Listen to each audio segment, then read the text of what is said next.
I wouldn't be able to say exactly when it began. There wasn't a specific day, nor a defining event I could point to as its origin. The discomfort was simply there, like a low, constant noise that never fully went away. On the outside, everything worked. My routine stayed organized. I kept my commitments, replied to messages, took care of what needed to be done. If someone looked from the outside, they would see stability, maybe even comfort. There were no major crises, no visible drama, nothing that justified the constant weight I felt in my chest. Still, I was tired, not physically, of something else. I noticed it in the simplest moments. When I sat on the couch after an ordinary day, when my phone buzzed with messages that didn't ask for urgency, but did ask for presence. When I woke up already feeling like I needed to take care of something, even without knowing exactly what it was. It was as if I was always holding up an invisible tension. I took a deep breath and tried to rationalize it. I told myself it was just stress, that everyone felt this way sometimes, that it was part of adult life, of responsibilities, of the choices I had made, but the feeling wouldn't go away. Over time, I began to notice the difference between being tired and being saturated. Tiredness passes with rest. Saturation does not. Even on days off, something remained tight inside. A silent restlessness. A feeling of always being behind in relation to my own life, as if I were running to fulfill something that never ended. I didn't complain. I didn't make it a visible problem.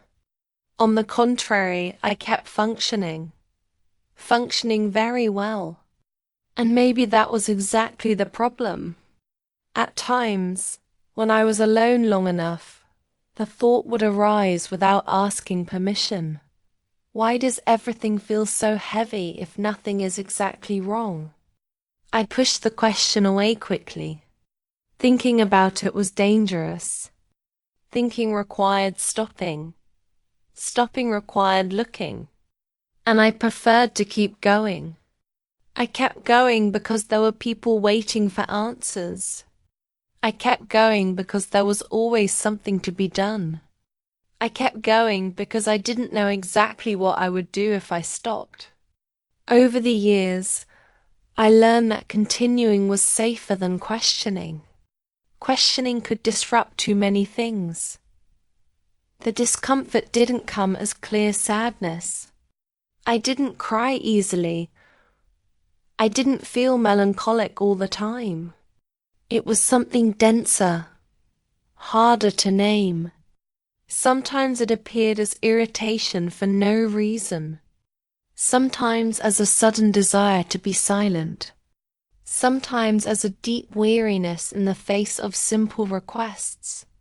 Requests that, on their own, didn't seem big, but added together, they weighed.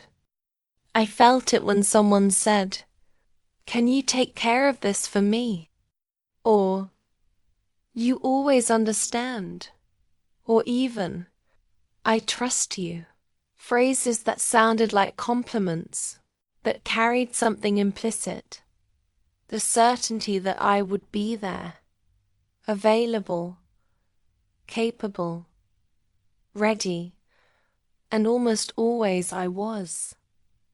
Not by conscious choice, by habit.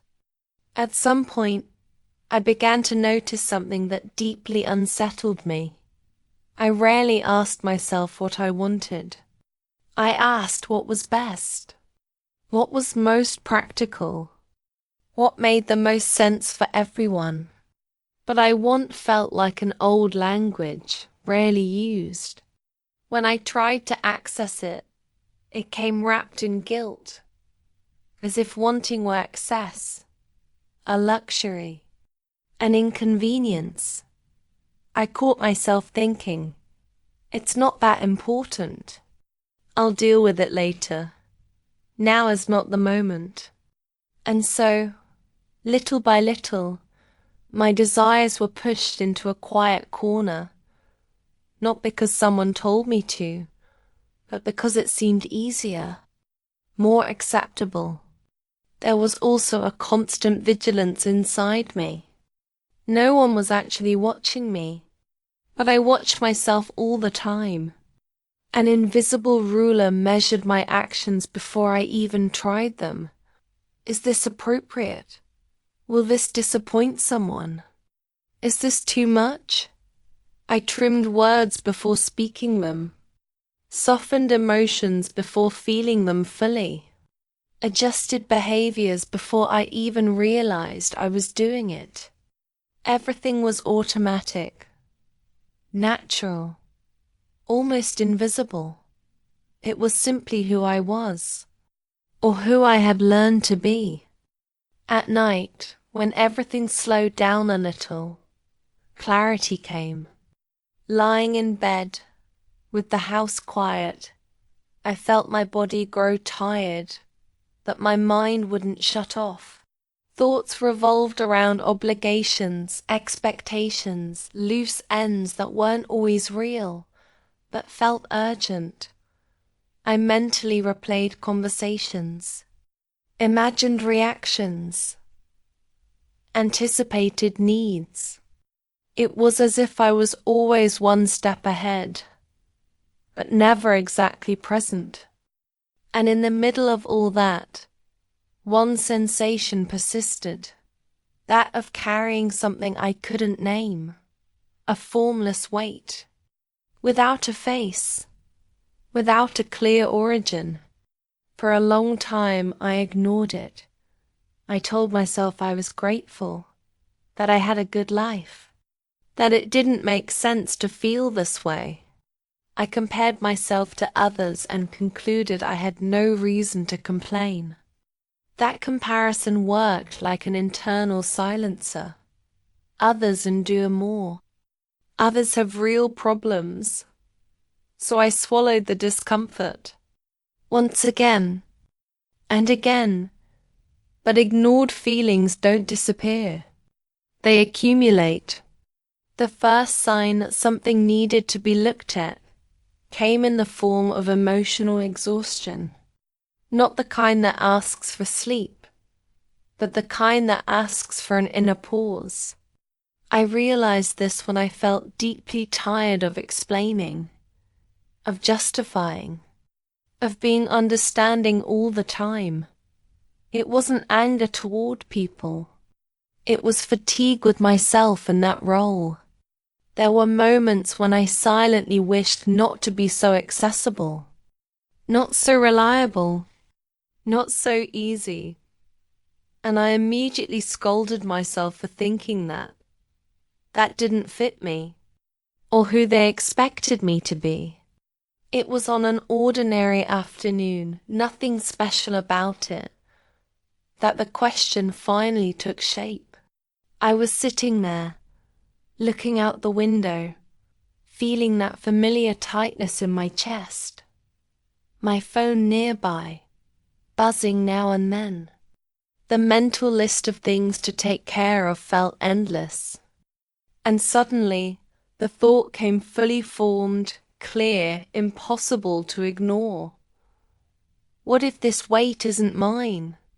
The question startled me, because for the first time, I wasn't thinking about how to manage it. I was questioning the burden itself. My heart sped up slightly. There was discomfort, as if I had touched something forbidden. But there was also something new. A small space opened up inside me. I didn't have answers in that moment, only the sense that something needed to be reconsidered. It wasn't a decision. It wasn't a revolution. It was just a crack. But cracks change entire structures over time. And without yet knowing it, in that silent moment, I had taken the first step towards something that would profoundly change the way I saw my own life. The discomfort, at last, had been acknowledged. And that, though frightening, was the beginning. For a long time, I believed my choices were free. It wasn't a fragile belief. It was something I said with confidence, almost with pride. I liked to think I had autonomy, that I knew what I wanted, that I made conscious decisions. That idea comforted me. It gave me a sense of control, and in part it was true. No one ever trapped me. No one ever forced me to stay. No one ever told me directly what I could or couldn't do. But there was something more subtle and precisely for that reason, harder to notice. An invisible field that passed through me before I even acted. I sensed this field in the space between impulse and action. In that brief moment when an idea appeared and was almost immediately filtered. Before I spoke, I was already evaluating how it would sound. Before I chose, I was already calculating the impact. At first, it wasn't a conscious process. It was automatic. Like breathing. I called it care, empathy, emotional maturity. It took me a long time to admit that it was also fear. From a very early age, I learned to observe, not just to listen, to observe. I paid attention to silences, sighs, glances that lasted half a second longer. I learned to recognize when someone was irritated without saying a word, when someone expected something without asking, when it was better to give in than to sustain discomfort. I read the environment the way one reads a text full of subtext, and that made me useful. Being useful was valued. Being useful generated praise. Being useful guaranteed space. You always understand. With you, it's different. You're so easy. Those phrases never sounded like warnings. They sounded like recognition. And I absorbed each one as proof that I was doing the right thing. Over time, I realized that my presence was often associated with relief. I arrived, and things settled. Conversations flowed. Conflicts softened. I had a natural or learned ability to smooth tensions. I mediated. I translated. I gave in. And the more I did, the more it was expected of me. There was no explicit request. There was an implicit expectation, and I met it. I confused acceptance with adaptation. I confused love with availability. I confused belonging with the absence of conflict. If someone was uncomfortable, I adjusted. If someone disagreed, I softened. If someone withdrew, I moved closer. My body seemed to know exactly what to do to maintain harmony, even if it meant silencing myself. Small decisions were the first to disappear, and precisely because they were small, I didn't notice. I changed plans without thinking, moved appointments earlier, reorganized schedules, reconsidered desires. None of it seemed serious. It was just flexibility.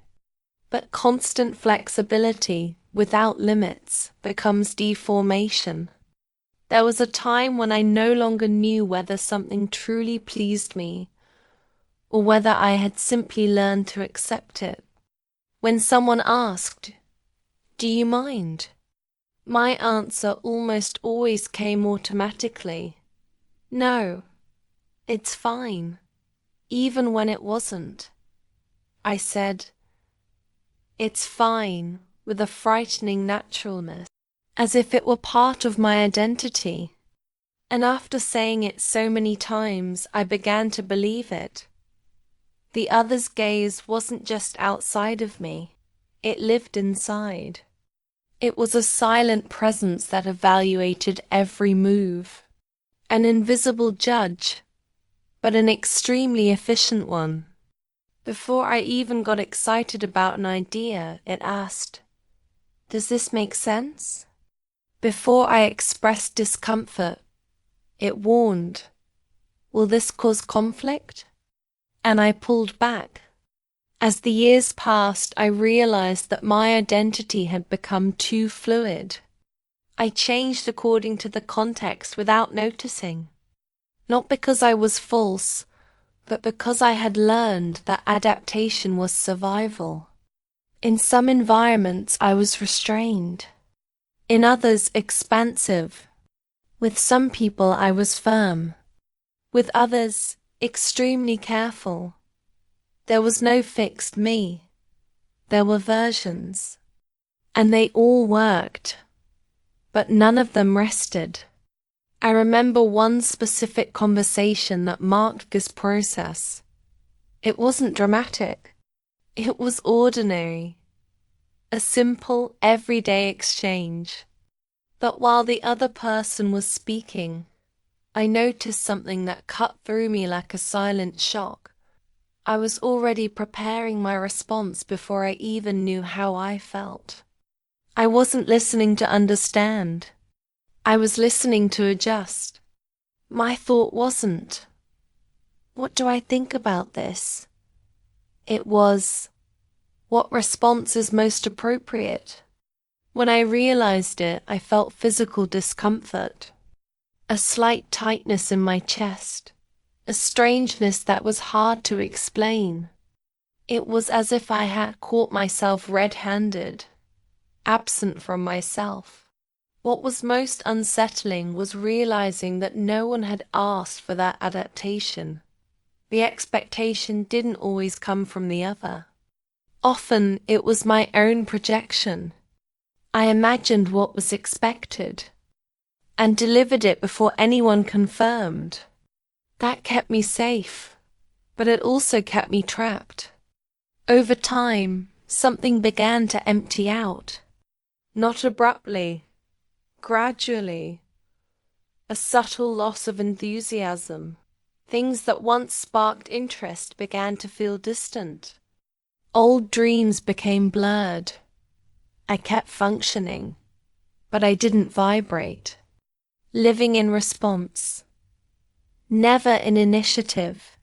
I began to feel a silent resentment, not directed at anyone specific, and perhaps for that reason, so difficult to deal with. It was a diffuse sense of injustice.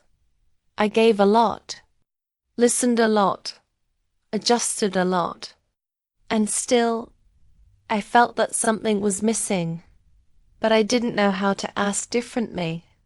I didn't even know how to formulate the request. To ask implied recognizing needs. Recognizing needs implied admitting limits. And limits had always seemed dangerous to me. Limits meant the risk of disappointing, the risk of distancing, the risk of no longer being chosen. And I wasn't sure who I would be without that adaptable version of myself. There were nights when this thought hit me hard. If I stop doing all this, what's left? The question came without answers. Only fear. Because if I removed the other's gaze as my reference, I didn't know exactly what I would put in its place. I began to realize that many relationships were sustained by my ability to mold myself. And that frightened me. Not because I blamed anyone, but because I saw how much I myself had participated in building it. I became comfortable, predictable, reliable, but also invisible in certain ways. It was at that point that something changed, quietly. Not a concrete action, but a new perception. Maybe the discomfort I felt wasn't ingratitude. Maybe it wasn't weakness. Maybe it was simply a sign that I had spent too long living according to expectations that were never clearly stated, but deeply felt. And that realization, though uncomfortable, opened space for something different, a kind of lucid exhaustion, an exhaustion that no longer wanted to be ignored. For the first time, I began to suspect that living under the gaze of others came at too high a cost I had been paying little by little, in silence, without noticing. And even though I didn't yet know what to do with that awareness, something inside me no longer accepted returning to the previous state. The discomfort had been named, and when something is named, it can no longer be denied. If you've made it this far, you might recognize this silent exhaustion too. You may have lived under too many gazes, too many expectations, too many adaptations. As the story unfolds, I'll enter the most delicate territory of all. Expectations, those placed on me, those I inherited, and those I learned to carry myself. Stay with me. You may not be alone in this feeling, even if you've always believed you were. For a long time, I believed that expectations were something external, something that came from others, something imposed, something someone placed on me in a clear, visible, almost declared way. It took me years to understand that the heaviest ones weren't those. The heaviest was silent, diffuse, so integrated into my identity that I could no longer separate them from who I was. They didn't say do. They said be. From an early age, I learned, without realizing it, how someone like me was supposed to exist in the world. There was no direct conversation, no specific moment of instruction. It was all built little by little, through gestures, looks, reactions. When I was understanding, there was approval. When I was too mature for my age, there was praise. When I adapted, there was relief. I quickly understood what worked. Expectations came disguised as care. You're so responsible. You always manage. You're different. Those phrases placed me in a very specific role, a role of emotional stability, a place where I couldn't fail, because failing would break the image others had of me. And I didn't want to break anything. Over time, I began to notice there was a kind of invisible agreement. I held things together, and the world organized itself around me. Not because it was fair, but because it was convenient. I was the one who understood when someone was late, the one who didn't take things personally, the one who fixed things without complaining. And this was reinforced constantly. The problem is that expectations don't stay static. They grow. They expand. They become more refined. What used to be, you understand, turned into you can handle it. What used to be, you're mature, became, you can't fall apart. What used to be, you're strong, became, you don't need anything. And I kept going. At some point, I realized I no longer knew where external expectations ended and where my own began. They had blended so completely that I could no longer distinguish them. I started expecting from myself exactly what others expected, or even more. More patience, more balance, more control. I criticized myself for feeling too much, judged myself for getting tired, punished myself for wanting to stop. I created an internal standard that was impossible to reach. A standard that said I had to always be understanding, even when I was hurt. Always rational, even when something ached. Always available, even when I was empty. And when I couldn't meet it, guilt followed. Expectations also came from the past. From family stories, old dynamics, inherited roles. I grew up understanding that someone needed to be the point of balance, and without anyone ever saying it explicitly, that someone was me. I occupied that place naturally, as if I had been born for it. But occupying is not the same as choosing. There were expectations tied to emotional maturity. The idea that I needed to know how to deal with things, understand the other side, not dramatize, as if emotion were excess, as if feeling deeply were a character flaw. I learned to manage emotions the way one manages a logistical problem. Feel, but not too much. React, but not too strongly. Suffer, but in silence. Expectations also seeped into my relationships. Many times I felt I had to be the stable one, the one who didn't demand, the one who didn't apply pressure, the one who accepted the other person's pace. I was afraid of being too much, afraid of asking, afraid of being seen as difficult. So I adjusted my desire until it fit the space I was given. My body began to feel it before my mind understood.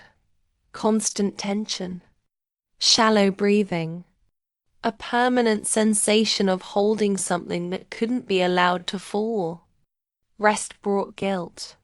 Saying no brought anxiety. Choosing myself felt like a mistake. I realized my value had become tied to my ability to endure.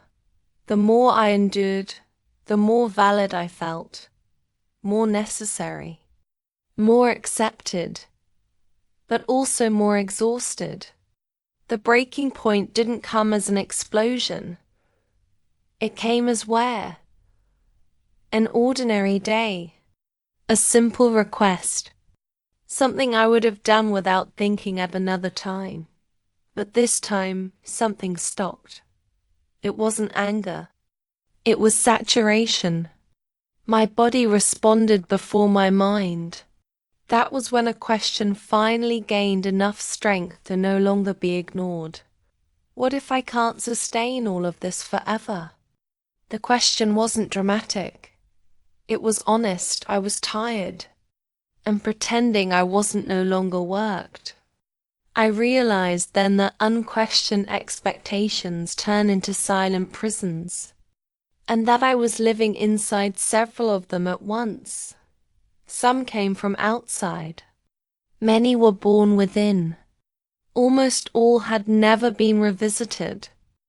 The hardest part was accepting that I had also participated in building these expectations, not out of weakness, but out of emotional survival. I learned that pleasing was safer than confronting, that yielding was easier than holding a boundary. That being needed guaranteed permanence, accepting that hurt. But it also opened something new, an uncomfortable clarity, but a liberating one. For the first time, I understood that the constant weight I carried wasn't adult life. It wasn't maturity. It wasn't responsibility. It was excess. Excess expectations, excess adaptation, excess absence of myself. I still didn't know how to change. I still didn't know how to say no without guilt. I was still afraid of disappointing, that something had changed forever. I could no longer pretend that this weight was normal. And when something stops feeling normal, it begins to collapse. If you recognized yourself in this invisible weight, you may also be carrying expectations you never consciously chose. Expectations that accumulated until they blended with who you are. Next, I'll talk about the moment when sustaining everything was no longer possible. When the body, the mind, and the silence all began to say, enough. Stay with me to understand when sustaining became impossible. Sometimes admitting exhaustion is the first real act of courage. It wasn't an immediate collapse. There was no dramatic scene, no cinematic moment where everything fell apart at once. What happened was quieter, and perhaps for that very reason, more frightening. I began to fail in silence, failing at small things, failing to keep the pace, failing to sustain that version of myself who was always available, balanced, understanding. It wasn't immediately visible to others. On the outside, I was still functioning, but inside, something had already given way. It was like trying to keep a heavy object suspended with trembling hands. It was still in the air, but not for much longer. The first sign came through my body. It always does. I woke up tired even after sleeping. It wasn't accumulated sleepiness. It was exhaustion of another kind. An exhaustion that didn't improve with rest, distraction, or willpower. My body seemed constantly on alert. Tense shoulders, shallow breathing, a clenched jaw. There was a constant rigidity, as if I were preparing to deal with something that never arrived, but also never went away. I ignored it. I've always been good at ignoring. I kept saying yes when I wanted to say no. I kept explaining when I wanted to be silent. I kept understanding when I wanted to be understood. It was automatic. Even exhausted, I was still operating in the familiar mode, until something began to fail. There was a day, ordinary, completely ordinary, when someone asked me for something small, nothing excessive, nothing unfair, a request I would have fulfilled without thinking at another time. But this time, my body reacted before my mind. I felt an immediate weight in my chest, a sudden irritation, an intense urge to disappear from the conversation. It wasn't anger toward the person. It was exhaustion with the role I occupied. And for the first time, I couldn't fully disguise it. My response came out shorter, less careful, less polished. Nothing aggressive, just different. And that was enough to cause discomfort. I saw it in the other person's eyes, in the brief pause, in the shift in tone. That version of me wasn't the one they expected. And in that moment, something inside me cracked a little more. Not because I had been harsh, but because I realized how much it was expected that I always be the same, always understanding, always available, always stable, even when I wasn't. After that episode, I began to notice failures in other areas. I forgot simple things, lost patience easily, felt emotionally disorganized in the face of small situations. That scared me. I had always been the one who handled everything, the one who didn't fall apart, the one who kept things running. Watching that structure fail felt like losing the ground beneath my feet. I began to feel ashamed of my exhaustion, ashamed of not performing as before, ashamed of needing more time, ashamed of not being able to sustain the image I myself had helped build. I pushed myself even harder, and that only made everything worse.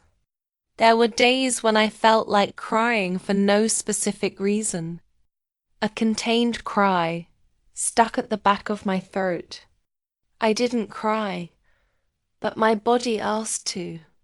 Other days I felt strangely empty, without reaction, without enthusiasm, as if something inside had been switched off. I oscillated between extreme tension and apathy.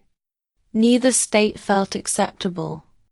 I tried to convince myself it was just a phase, that it would pass, that I needed to be stronger, more organized, more resilient. But something inside me already knew. It wasn't a phase. It was a limit. The hardest part was realizing that continuing like that was costing me something far greater than any momentary discomfort. It was costing me presence, clarity, vitality. I was living on autopilot, sustaining old expectations with a body that no longer agreed. There was a specific moment when this became impossible to ignore. I was alone, in silence, with no external demand at that moment. No messages, no requests, no real urgency. And yet, I felt a crushing weight in my chest. There, with no one watching, no one expecting anything, I collapsed inwardly. It wasn't explosive crying. It was a silent surrender. I sat down and thought, with a clarity that hurt, I can't sustain this anymore. The sentence wasn't dramatic. It was truthful, raw, simple, undeniable. I couldn't anymore. And for the first time, I didn't argue against it. Accepting that limit was terrifying, because if I wasn't sustaining anymore, who was I? What would happen to my relationships, to the image people had of me, to the place I occupied? I had no answers, only the certainty that continuing to pretend would be even worse. In the days that followed, I noticed something curious. The world didn't collapse immediately. People continued to exist. Things kept happening. But something had changed. Some people pulled away a little. Others seemed confused. Some reacted with irritation. And that hurt, because it confirmed an old fear. Not every bond survives when you stop holding everything together. At the same time, something inside me began to breathe differently. There was still guilt, still fear, still discomfort, but there was also relief. A strange relief, shy, almost guilty, but real. I realized that this silent collapse wasn't weakness. It was the body demanding coherence, the mind asking for alignment, life saying that this model had expired. I had spent too long living to meet expectations. Now, I was learning by force how to exist. Nothing was resolved there. Nothing magically fell into place. But something fundamental happened. I stopped fighting my own limit. And that changed everything. If you've ever felt that sustaining became too heavy, it may not be a lack of strength. It may be excess weight. There are moments when the body and silence need to speak louder than any expectation. Stay with me, because now I'll talk about what comes after the rupture, when it's necessary to rebuild without the old mold. Sometimes falling isn't the end. It's the only way to stop blaming yourself. O ChatGPT pod cometer errors. Confira infamax impo. After sustaining became impossible, relief did not come immediately. What came instead was a kind of emptiness I didn't recognize, not the dramatic kind, full of tears and despair, but a functional emptiness, almost organized. A space where there had once been constant noise. A silence that didn't hurt right away, but unsettled me, because it demanded presence. For a long time I had lived in continuous motion, solving, anticipating, adjusting, softening, understanding before anyone even asked. When that stopped, I found myself standing still in front of myself, with no emotional tasks left to perform. And I didn't know what to do with myself there. There was a strangeness in waking up without the feeling of debt, without that automatic weight in the chest that said, you still need to. You need to respond. You need to show up. You need to handle it. In the first days, I confused that absence with laziness, with carelessness, with a moral failure. It was as if something inside me insisted that resting from the role of sustaining was wrong. I had to relearn that pause is not abandonment, that silence is not neglect, that not reacting immediately is not cruelty, that learning did not come easily. Rebuilding without the old mold meant admitting that my identity had been, to a large extent, functional. I was the one who solved things, who understood, who adapted, who held everything together even while collapsing inside.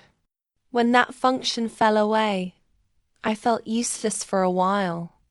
Not useless to the world, but to myself, because I had learned to value myself by how much I could endure.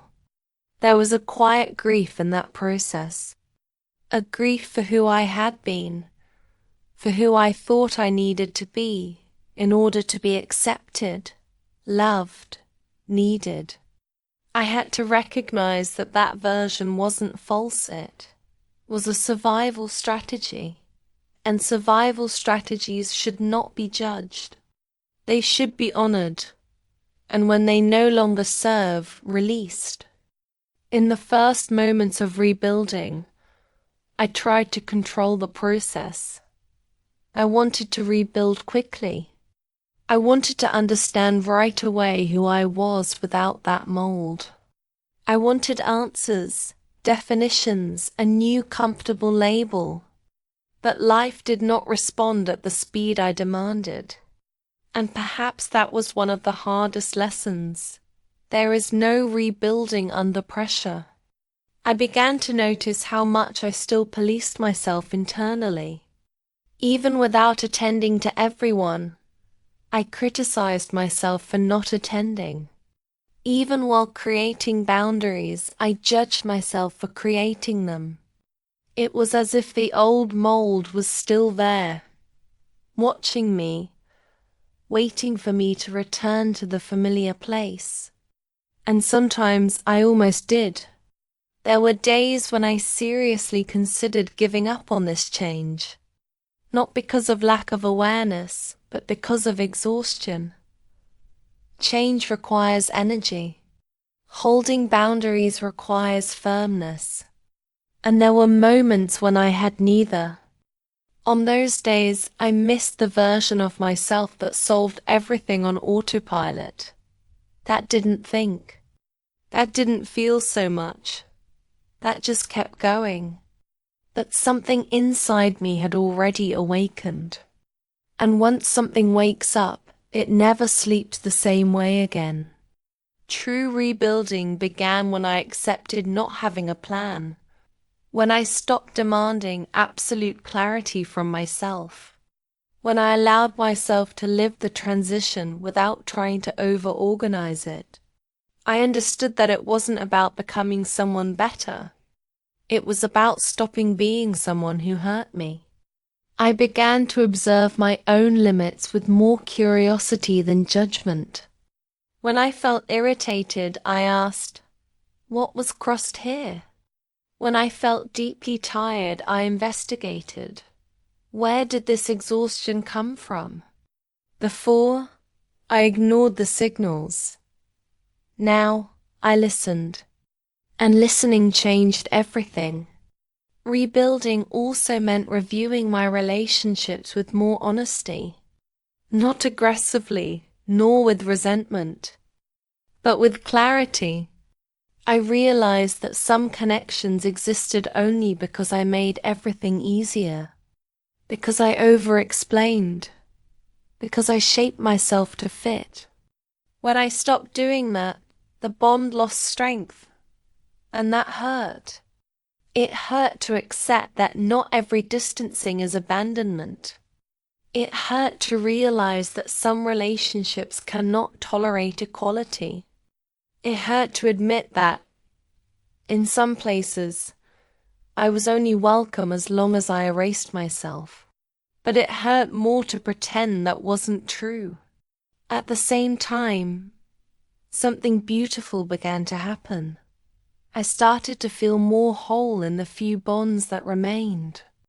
Less performative, less of a caretaker, more real. It wasn't about quantity, it was about emotional quality. Another delicate part of rebuilding was relearning how to desire. Not grand dreams, but simple wants, preferences, inclinations. For a long time, I wanted what was expected, what seemed reasonable, what didn't cause discomfort to others. When I stopped, I realized I no longer knew what I truly wanted. That absence of desire scared me, but I learned that desire cannot be forced.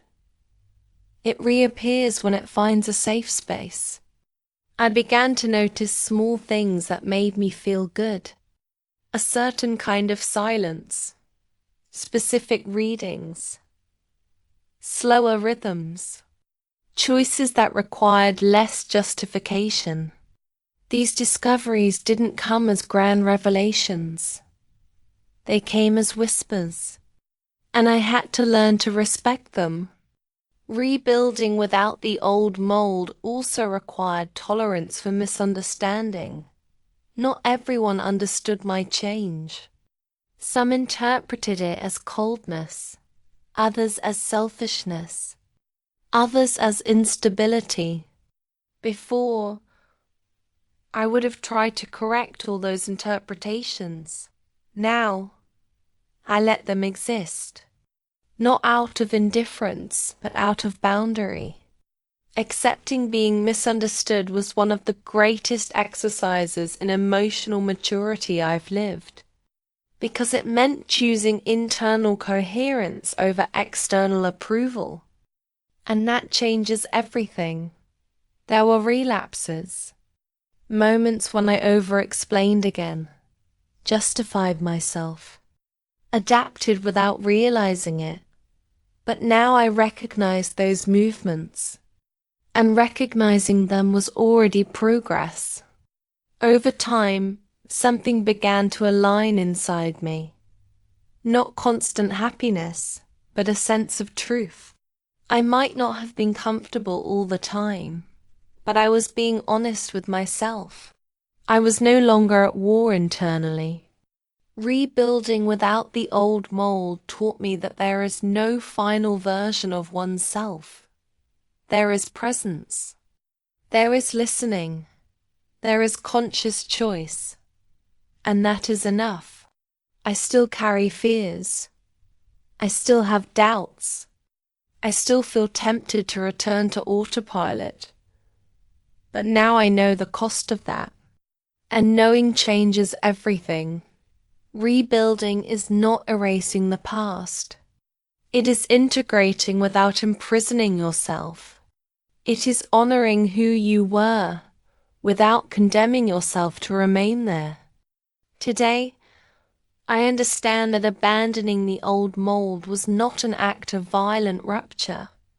It was a gradual distancing, a careful detachment, a process of emotional maturity.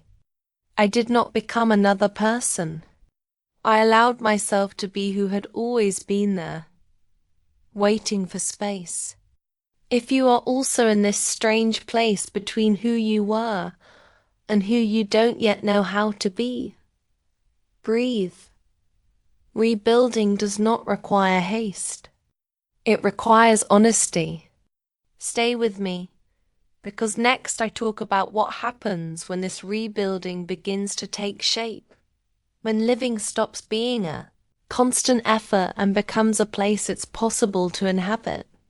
Sometimes it's not about reinventing yourself.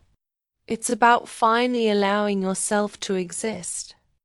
There was no trophy, no finish line, no cinematic feeling of now everything makes sense. What there was instead was something more discreet and precisely because of that, more true. I began to inhabit my own life, not as someone still asking for permission, not as someone just passing through, but as someone who recognizes that this space belongs to her too. For a long time, living was an exercise in containment. I measured my words, my reactions, my desires, my limits. Everything had to fit. Everything had to be adjusted. Everything had to work beyond me. Inhabiting my own life, on the other hand, required presence. And presence comes at a cost. It demands that I be here even when it's uncomfortable. At first, that presence felt heavy. I experienced each decision as if I were choosing something definitive, when in truth I was simply no longer running away. Running from conflict, running from silence, running from myself. Being present placed me face to face with questions I had always postponed. What do I accept? What do I no longer accept? What is truly mine? And what was I only carrying out of habit? Inhabiting my own life did not make me braver all the time. In many moments I felt more exposed. Before I hid behind my role. Now I was there without a shield, and that is frightening. But it is also liberating. I realized that much of my exhaustion did not come from too many tasks, but from the distance between what I felt and how I lived. As that distance began to shrink, something inside me reorganized itself. I still got tired, but I didn't lose myself as much. I began to notice the difference between peace and numbness. Before, I confused silence with safety. Today, I recognize when I'm simply avoiding feeling. To inhabit is to feel, even when it hurts a little. Choices became simpler, not easier, but clearer. I no longer needed to explain so much why something didn't work for me. I simply recognized it. And recognizing is a quiet act of power. Some people drifted away for good. Others came closer in a new way. Some remained exactly as they were, and I had to decide whether that still fit. Inhabiting your own life also means accepting that not everything evolves together. And that is not failure. It is reality. I learned that belonging is not insistence. It is not constant adaptation. It is not one-sided effort. The longing is being able to breathe without shrinking. Today I pay attention to that. There are days when the old version of me still tries to take control. She shows up with convincing arguments. It's better this way. It's no big deal. You've always done it. But now I listen and choose differently. Not always with absolute firmness. Sometimes with hesitation. But I choose. Inhabiting my own life did not eliminate my insecurities. It only changed how I relate to them. They no longer command me. They talk to me. And that changes everything. I did not become someone flawless, resolved, or constantly confident. I became someone present. And presence in itself is already a profound act of care. Today, when something doesn't make sense, I don't force myself to understand it immediately. I let it mature. I listen to myself. I wait. That too is inhabiting. If before I lived as someone asking permission to exist, now I exist as someone who takes responsibility for herself, not in the heavy sense of obligation, but in the light sense of coherence. I no longer owe my life to old expectations. Inhabiting your own life is an ongoing process. It doesn't end here. It doesn't end with this story. It renews itself with every boundary respected, every honest silence, every choice that does not betray me. And that is enough. I don't know exactly who I will be in a few years, but I know something fundamental. I will not abandon myself again just to fit. That agreement with myself is made. If this story resonated with something in you, perhaps it's because, on some level, you too are trying to return to yourself. Not to become someone else, but to inhabit who you already are.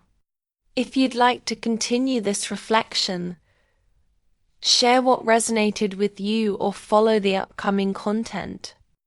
Sometimes the first step isn't changing everything.